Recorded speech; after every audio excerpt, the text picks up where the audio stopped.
E aí, pessoal, tudo bem, meu povo? Bom dia, boa tarde, boa noite.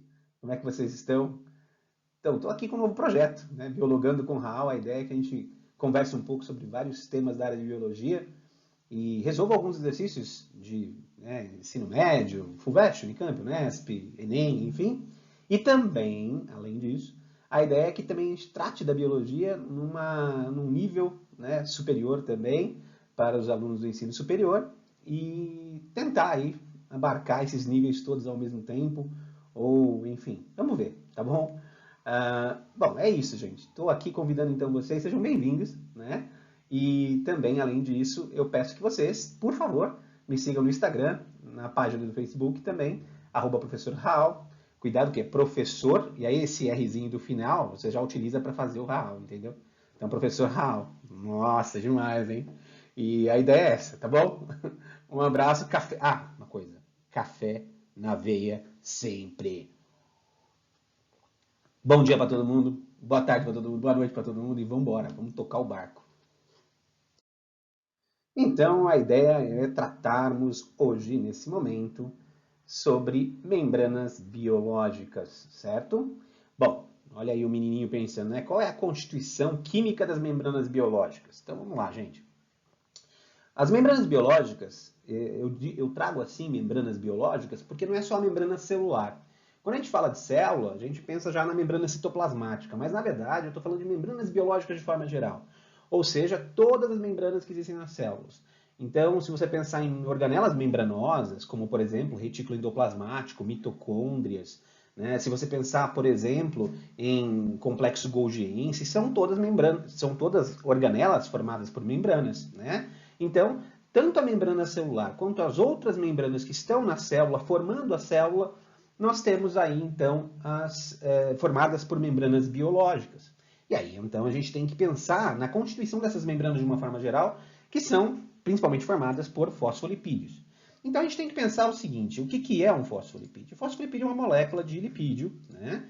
E ele possui, na sua formação, dois grupamentos principais, né? Que é o grupamento fosfato, é um íon fosfato, e uma molécula de um álcool chamado glicerol. Né? Então veja que a gente tem aí nessa parte da cabeça do fosfolipídio esses dois grupamentos principais. Enquanto que na parte de baixo, aqui onde eu estou apontando com a minha super seta, eu tenho aqui os ácidos graxos e a gente percebe que um desses ácidos graxos ele tem uma dupla ligação, uma insaturação, certo? Muito bem. Veja então que esta parte de baixo da molécula de fosfolipídio, essa parte aqui, ó, ela é apolar, ela tem uma alta afinidade com solventes orgânicos. Ela é apolar, enquanto que essa parte da cabeça do fosfolipídio é hidrofílica ou polar, tudo bem? Então isso faz dos fosfolipídios uma molécula anfipática. São moléculas anfipáticas porque têm propriedades hidrofílicas e hidrofóbicas na mesma molécula.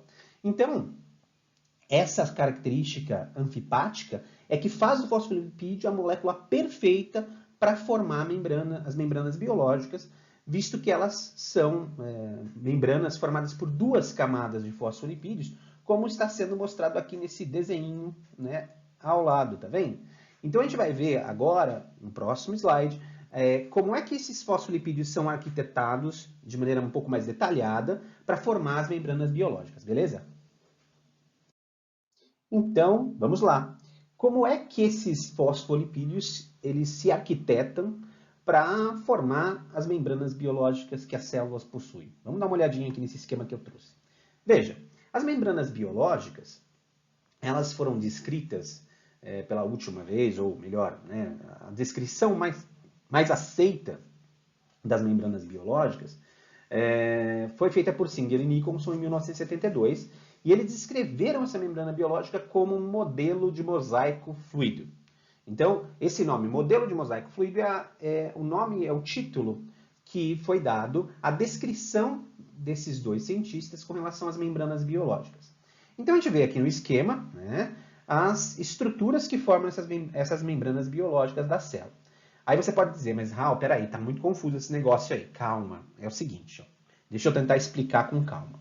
Primeira coisa que a gente tem que identificar aqui são os fosfolipídios. Onde estão os fosfolipídios? Ache o óleo aí. Os fosfolipídios estão aqui, ó. Isso aqui é um fosfolipídio, tá vendo? Então a gente tem aqui a cabecinha polar em azul e aqui as caudas apolares, que são as moléculas de ácidos graxos que formam esses fosfolipídios. Tudo bem? Então veja que são muitos fosfolipídios. Veja que eu peguei aqui um quadrante da membrana, um pedacinho da membrana, tá vendo? E aumentei, dei um zoom, e agora eu estou vendo, então, esses fosfolipídios aí reunidos. Então veja que a membrana citoplasmática, as membranas biológicas, são formadas por uma dupla camada de fosfolipídios. E essa dupla camada de fosfolipídios, a gente percebe também que os fosfolipídios estão arranjados nessa dupla camada de tal maneira que a cabeça desses fosfolipídios fiquem voltadas para o meio externo. Então veja que ó, o fosfolipídio tem a cabeça voltada para o meio externo. E também nós temos os outros fosfolipídios da outra camada, que estão com a cabecinha deles voltadas para o meio interno. Aqui é o meio interno, veja aqui, ó, meio interno. Então, os fosfolipídios eles ficam nesse sentido aqui, né? Eles ficam com as caudas apolares se encontrando, já que são apolares, então forma um ambiente aqui, ó, hidrofóbico nesse meio aqui da bicamada. E isso é muito interessante, porque você isola, né, todo o conteúdo dentro da célula do conteúdo de fora da célula. Então, basicamente, você vai criar ali uma fronteira, um limite entre o meio interno e o meio externo à célula. Então, os fosfolipídios são fundamentais. Mas aí, como eu falei, você vai dizer, mas não tem só fosfolipídio aqui, tem um monte de bola aí que eu estou vendo no vídeo. Veja, essas bolas são proteínas, tá? Então, todas essas bolinhas vermelhas que você está vendo aí são proteínas globulares. Essas proteínas globulares, percebam que elas atravessam completamente a bicamada. Por isso a gente chama essas proteínas globulares de proteínas integrais de membrana. Mas espera aí, Raul, tem umas cobrinhas aí. Essas cobrinhas que você está chamando a atenção aí são proteínas fibrosas. Então veja que nós temos proteínas tanto globulares integrais, porque elas atravessam completamente a bicamada, mas também temos proteínas fibrosas, que são também integrais, porque também atravessam a bicamada. Aí você vai dizer assim, mas espera aí, Raul, só tem proteína integral, tanto fibrosa quanto globular? Não. Você vai encontrar também proteínas que aparecem somente em uma das faces da membrana, ou voltadas para o meio externo, ou voltadas para o meio interno. E aí, essas proteínas que estão só em uma das faces, a gente chama de proteína periférica à membrana. Tudo bem? Então, nós temos, vamos lá, proteínas integrais que atravessam completamente. Proteínas periféricas ficam somente em uma das faces, ligadas em uma das faces, ou no meio interno ou no meio externo. Tudo bem? As proteínas fibrosas, as proteínas fibrosas e as proteínas globulares, a gente consegue perceber que elas têm algumas estruturas aqui penduradinhas, né? Tá vendo essas estruturazinhas penduradinhas? O que será que é isso? É um oligosacarídeo. Mas o que é um oligosacarídeo? O oligosacarídeo é um carboidrato, né? Um carboidrato que está aí, certo? Muito bem. Esses carboidratos, percebam que eles estão distribuídos na face externa da membrana. Todo conjunto. Então, se você pensar e extrapolar na sua mente, aí, na sua imaginação, esses oligosacarídeos, eles estão dando a volta em torno de toda a célula, estão envolvendo a célula como um todo. Todos esses oligosacarídeos estão pendurados, ligados à membrana, envolvendo a célula como um todo. Esse conjunto de oligosacarídeos nós chamamos de glicocálix ou glicocálice. E esse conjunto de oligosacarídeos é muito importante para as células, porque esses oligosacarídeos são moléculas que trabalham na relação entre a célula e o meio externo. Como assim, Raul? Esses oligosacarídeos podem ser receptores de membrana, ou seja, imagine que eu tenho um receptor aqui, né? Então, imagine que é um receptor para a insulina, por exemplo. Então, a insulina é uma molécula que alguns de vocês tenho certeza que lembram disso. A insulina é uma molécula que traz consigo, né, ligada a ela, uma molécula de glicose. Então, a glicose, para entrar na célula, como acontece? Você tem lá o receptor de insulina e aqui a insulina. Muito bem, a insulina vem, se liga ao receptor perfeitamente. Cada receptor é específico para cada uma das moléculas. Então, receptor de insulina, insulina, ligou. Quando acontece essa ligação, a glicose que está ligada à insulina vai ter a permissão de entrar na célula. Por quê? Porque você vai ter proteínas que vão chegar aqui à membrana de dentro da célula. Essas proteínas serão produzidas nesse mesmo instante, vão ser confeccionadas dentro da célula, e essas proteínas vão chegar até a membrana e permitir a entrada de glicose na célula. Então, esses oligosacarídeos funcionam como receptores de membrana.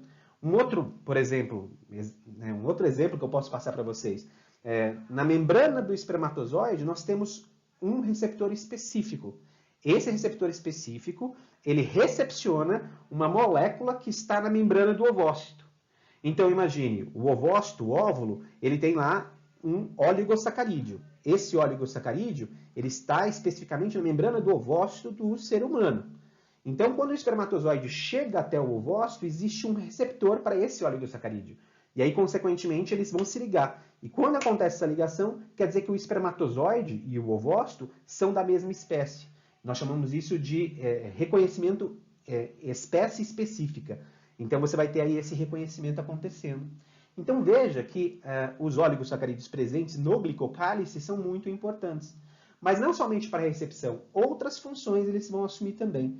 Como, por exemplo, eles funcionam como glicoproteínas de reconhecimento. Espera aí, agora acabou de entrar um termo novo aí. Glicoproteína, o que é isso, Raul? Fácil de entender. Essa proteína globular, ela é formada de aminoácidos. Quando eu tenho na proteína globular, anexa a ela um oligosacarídeo, eu estou chamando todo esse conjunto, oligosacarídeos mais a proteína, de glicoproteína. Então, se a proteína estiver sozinha, ela é proteína. Mas se estiver ligado a ela, um oligosacarídeo é uma glicoproteína. O conjunto todo, o oligosacarídeo mais a proteína, glicoproteína. Da mesma forma que a gente tem aqui, ó, o glicolipídio, tá vendo? Glicolipídio é o quê? É um oligosacarídeo ligado ao fosfolipídio de membrana. Tudo bem até aqui? Então, nós temos aí glicoproteínas que funcionam como glicoproteínas de reconhecimento.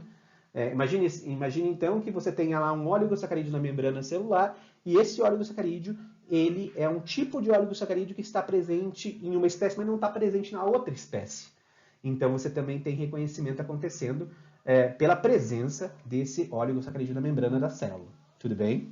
Bom, ok, beleza. Então, nós temos aí algumas estruturas que são parte dessa membrana citoplasmática e que a gente conversou. Eu não falei do colesterol. E por que eu não falei ainda do colesterol? Porque o colesterol é uma molécula que aparece somente em membranas celulares de células animais. Vegetais não possuem isso. Então, veja que a gente tem aqui a molécula de colesterol que está aqui simbolizada com essas estruturas amarelinhas. Veja que aqui ó, nós temos as moléculas de colesterol ligadas à parte apolar dos fosfolipídios. E para que o colesterol está aí? O colesterol está aí para fazer o seguinte. Veja, toda essa estrutura da membrana, ela é fluida, ou seja, os fosfolipídios, as proteínas, se movimentam no nível dessa membrana. Então, as proteínas fazem movimentos laterais, os fosfolipídios fazem movimentos laterais na membrana, movimentos de rotação. Então, o que acontece é que essa membrana, ela não é fixa, as moléculas não estão ali paradas, elas ficam fluidas, elas ficam se movimentando na altura da membrana, não é que ela sai da membrana, ficam se movimentando na altura da membrana. E aí, então, o que acontece? O colesterol ele aparece aí, por quê? Porque o colesterol ele faz com que essa fluidez sempre esteja adequada, independentemente da temperatura que essa célula esteja. Então, o colesterol, a molécula de colesterol estando na membrana celular das células animais, auxiliam esses animais no que diz respeito a, por exemplo, sobreviver em ambientes muito frios ou muito quentes. Essa é a ideia. Você não altera a fluidez da membrana pela presença das moléculas de colesterol aí no espaço hidrofóbico dessa membrana celular. Tudo bem? Muito bem. Outra coisa que eu preciso lembrar aqui vocês, e relembrar, né, na verdade, é que esses fosfolipídios, essas proteínas, esses oligosacarídeos formam a membrana citoplasmática, formam a membrana de uma mitocôndria, formam a membrana de um retículo endoplasmático. Mas, evidentemente, nós temos proteínas específicas, glicoproteínas específicas que formam cada uma dessas membranas biológicas. Tudo bem? Bom, até aqui nós vimos aí a teoria. Vamos para a prática com um exercício agora, ok, gente? Vamos lá. Então, esse exercício que eu estou abordando com vocês agora é o Enem 2019, prova azul, teste 116, o dia 2, data que aconteceu essa prova, dia 10/11/2019. Há exatamente, aproximadamente um mês, no mês de novembro do ano passado, ou seja, um ano atrás, certo? Vamos lá. Então, a questão é, a fluidez da membrana celular é caracterizada pela capacidade de movimento das moléculas componentes dessa estrutura. Lembra que eu falei para vocês que as moléculas de fosfolipídios, de proteínas, se movimentam, fluem na membrana? Tá aí, ele está falando, a fluidez é caracterizada pela capacidade de movimento dessas moléculas. Os seres vivos mantêm essa propriedade de duas formas, controlando a temperatura e ou alterando a composição lipídica dessa membrana. Neste último aspecto, ou seja, alterando a composição, o tamanho e o grau da insaturação das caudas hidrocarbônicas dos fosfolipídios, conforme representados na figura, influenciam significativamente a fluidez. Isso porque quanto maior for a magnitude das interações entre os fosfolipídios, menor será a fluidez da membrana. Veja que o Enem, ele traz para a gente aqui, ó, com muita tranquilidade, a gente consegue perceber que ele traz para a gente aqui já a resposta do exercício.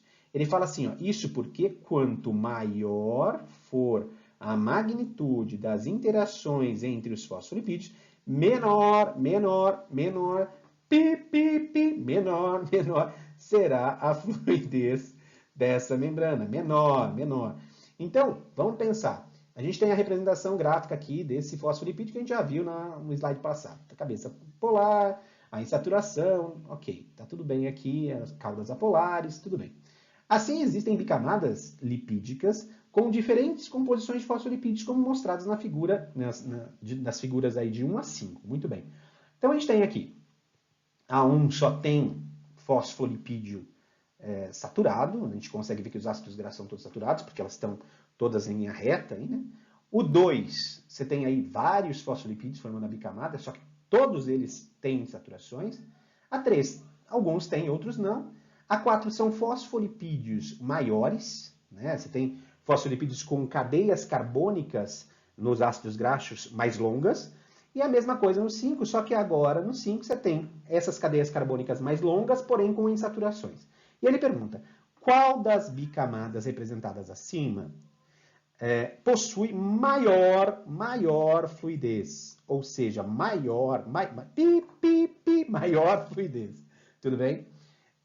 Bom, vamos pensar. Se ele está dizendo que quanto maior for a magnitude das interações, menor será a fluidez, então, quanto mais as moléculas de fosfolipídios tiverem interação entre elas, menor será a fluidez. Então, a gente precisa escolher um modelo em que os fosfolipídios que aí estão não tenham muita interação.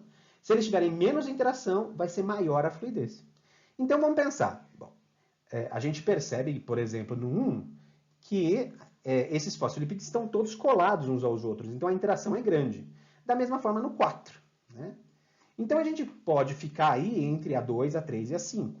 Veja que a 5 tem algumas insaturações, mas esses fosfolipídios, como tem uma cadeia longa, propicia mais interação. Então não deve ser a 5. Então a gente fica entre a 2 e a 3. A 3, a gente percebe que as cadeias são menores, né, dos ácidos graxos, e tem algumas insaturações. Só que na 2 você tem um aumento, gigantesco nas insaturações. Então a gente consegue perceber o quê? Que quanto menor for a interação, maior será a fluidez. Sendo assim, com certeza, nossa alternativa é a B, certo? Por quê? Porque você tem aí todos os fosfolipídios que formam a bicamada com insaturações e, portanto, menor interação, maior fluidez. Quem acertou, quem assinalou aí a B, tá de parabéns! Nossa, olha só, o meu efeito especial. Certo? Muito bom. Parabéns para quem acertou.